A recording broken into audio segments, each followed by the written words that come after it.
panel nos metemos de lleno en una palabra, en un concepto que surgió desde que arrancó la jornada, que es la diversidad.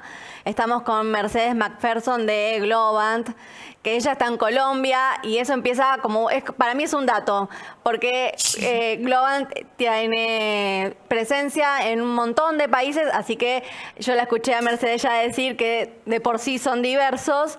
Bueno, entonces me pregunto, ¿cómo, más allá de ser diversos, qué es la inclusión para Globant y cómo la fomentan?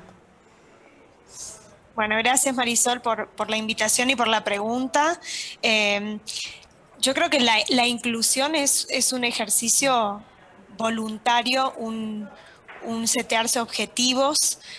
La diversidad ya la tenemos dada, como conversábamos, por estar presentes en 56 ciudades, por ir a buscar el talento donde el talento está, porque ese ha sido un poco el leitmotiv desde los inicios de Globant, ¿no? El jugarse a buscar el talento no mirado o el talento en aquellas localidades que no eran las localidades quizás tradicionales, primero en Argentina y luego fuera de Argentina, en América Latina, y luego, bueno, creciendo muy fuerte.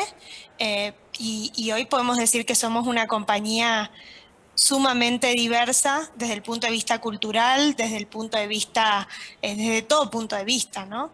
Pero creo que la inclusión es un esfuerzo adicional, es asegurarnos de que en tomas de decisiones esa diversidad se plasma realmente, de que todas las personas de la organización puedan llegar a tener un lugar en la mesa, una voz, justamente respetando esa diversidad, esa pluralidad de opiniones, esa enorme pluralidad que tenemos hoy como organización.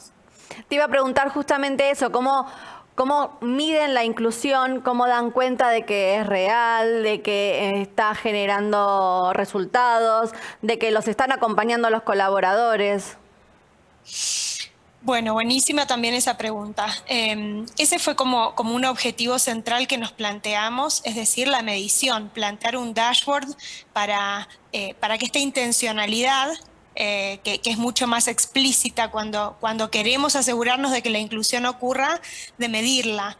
Y entonces comenzamos a llevar métricas respecto de... Arrancamos por género para identificar mujeres que ingresan a la compañía, mujeres que retornan de la maternidad, mujeres por posición, mujeres por seniority, cómo crecen las mujeres versus los hombres dentro de la organización, identificar si es que existieran brechas salariales y empezar a tomar algunas acciones afirmativas, y eso lo venimos haciendo hace ya más de 2 años. Entonces ese es un dato digamos, de muchísima visibilidad, de medición, y donde además seteamos objetivos a los líderes de la organización para que esta inclusión sea real y digamos, no sea simplemente una expresión de deseo o de voluntarismo, o de que algunos lo logran y lo hacen, y otros quizá tienen una mirada más...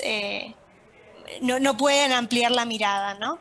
Entonces creo que hoy como organización lo hemos bajado a nuestros objetivos, a los objetivos que nos planteamos, por ejemplo, lograr en 2025 la paridad, es decir, mujeres y personas no binarias, en un 50% de mujeres y personas no binarias en posiciones manageriales. Y este año fuimos por más, donde también dijimos, vamos a agregar el objetivo de reducir brechas salariales cuando las haya, y eso implica un compromiso muy grande de todos los líderes de la organización, tal es así que hasta lo asociamos digamos, a la compensación variable de los líderes, de manera tal de que sea algo muy, muy tangible y muy concreto. ¿Cómo, viste que hay varios informes que hablan de que con la presencia de la pandemia y el COVID, el trabajo en casa, muchas veces fueron las mujeres las que fueron absorbiendo, y hay cierto peligro, cierta alarma con que se pueda perder talento femenino dentro de las estructuras? ¿Cómo trabajan este tema? ¿Cómo se trabaja para que el home office no recargue y nos haga perder a mujeres que son valiosas? Bueno, también súper interesante, porque además nos tocó un contexto creo que muy particular y muy complejo. sobre todo cuando nosotros empezamos a setearnos objetivos, el gran desafío era cómo hacer que COVID no nos comiera toda la agenda, como te comentaba ayer. Y uno de los puntos más importantes fue hacer una encuesta que nos permitió identificar muchos más datos respecto de los Glovers, es decir, cómo estaba compuesto su grupo familiar primario, con quiénes vivían, cómo estaban pasando la pandemia, cuáles eran sus necesidades, identificar quizás aquellos que vivían con adultos mayores, aquellos que vivían con niños menores, con niños en edad escolar, teniendo en consideración que prácticamente el 2020 fue un año de escolaridad en casa. Entonces ahí comenzamos a comprender un poco la diversidad justamente de cada hogar, ¿no? Y lo que me llamó muchísimo la atención, y te lo comentaba también ayer, es que la gente lo que pedía en términos generales era trabajar con flexibilidad. No pedía, por ejemplo, reducir su jornada o modificar sus condiciones, sino acomodar su jornada laboral a las necesidades del hogar. Y acá nos encontramos con que la gente que la pasó más difícil, más complicado, es la gente que tenía adultos mayores a su cargo, quizás alguna persona con discapacidad o personas que antes tenían cuidadores que podían venir a la casa y que ahora ya no tenían esa posibilidad. Y lo mismo padres y madres con niños pequeños o en edad escolar, o que iniciaban su escolarización, ¿no? Y acá pudimos trabajar desde los líderes, no solo desde el área de People, sino muchísimo soporte desde los líderes que crearon una iniciativa llamada Side by Side para que también implicó toda una resignificación del liderazgo, ¿no? Porque quizá el liderazgo antes nos encontrábamos en una reunión y charlábamos sobre los objetivos, sobre cómo estaba el proyecto, sobre el delivery, sobre los obstáculos. Y acá la mirada de esta iniciativa estaba mucho más puesta en la persona, ¿no? En entender cómo estaba la persona, cómo podíamos hacerle el trabajo más fácil o cómo podíamos ayudarlos. Creo que en las áreas trabajamos en conjunto, como nunca yo vi un gran esfuerzo conjunto para que la gente trabaje mejor, esté más cómoda en casa, desde las áreas de facilities que le hicieron llegar computadoras, monitores, una silla ergonómica a quien la necesitaba, hasta la mirada de los líderes. Y todas nuestras áreas, un área que creamos especialmente en pandemia llamada Globant for You, que acercaba quizás un detalle, pero con la mirada muy puesta en la gente. Lo que ocurrió en términos generales fue la gente estuvo como nunca en el centro de la escena, la resignificación del liderazgo para tener una mirada mucho más empática y puesta en la persona y en su entorno familiar, porque hasta ese momento era el Glover el que se nos visibilizaba. Claro. Y acá empezamos a entrar en el entorno familiar de cada uno de nosotros, ¿no? Y eso fue, me parece algo único que tuvimos la oportunidad también de vivenciar. Entonces también teníamos que atender quizá a esos niños que estaban o de vacaciones o que estaban en casa haciendo escolarización, pero necesitaban otras actividades. Entonces creamos actividades de arte para niños, actividades de entretenimientos. Fue espectacular lo que ocurrió y hasta el momento quizá había sido inédito. ¿Cómo piensan la inclusión a futuro? ¿Qué rol le ven con los colaboradores y con el negocio?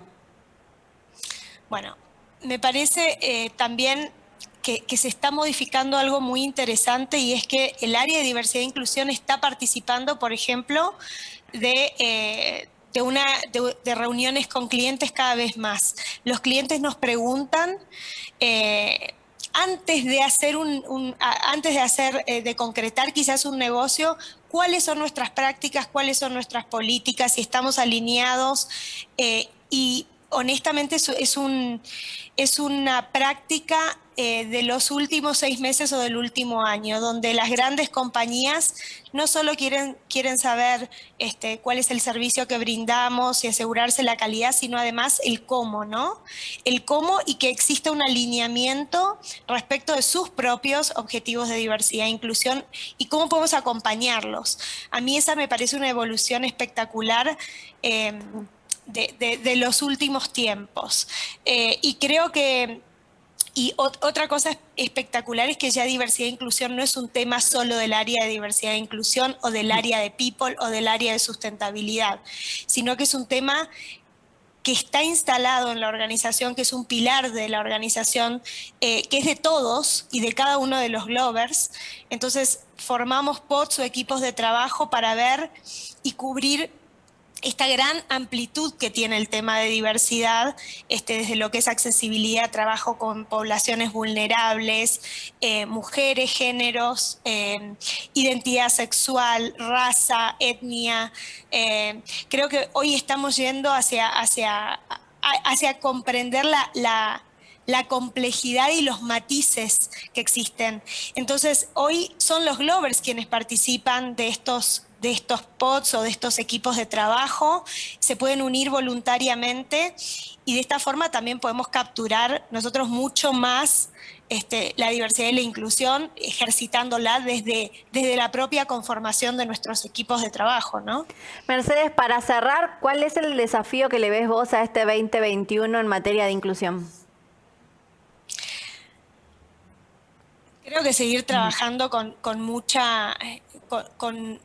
un objetivo claro es incluir más, que no salga diversidad e inclusión solamente del área de people o del área de diversidad e inclusión, sino que creo que lo estamos entendiendo más como una responsabilidad de toda la organización, de todo el ecosistema. Nuestros clientes lo están entendiendo de la misma manera y ya es como la complejidad de todos estos actores, digamos lo que empieza a tomar como una resonancia distinta, y sobre todo porque es la única forma es transformando la cultura, ¿no? Transformándonos nosotros como individuos, transformando nuestros equipos de trabajo, transformando organizaciones para poder transformar ecosistemas. Y ese es un poco el enorme desafío que tenemos para que este sea un tema cada vez más relevante y más concreto, más real, donde las compañías se animen a bajar quizás esos valores que están pintados en las paredes y a vivir la diversidad e inclusión de una forma muy concreta. Muchísimas gracias, gracias por tu tiempo. Gracias a vos, Marisol.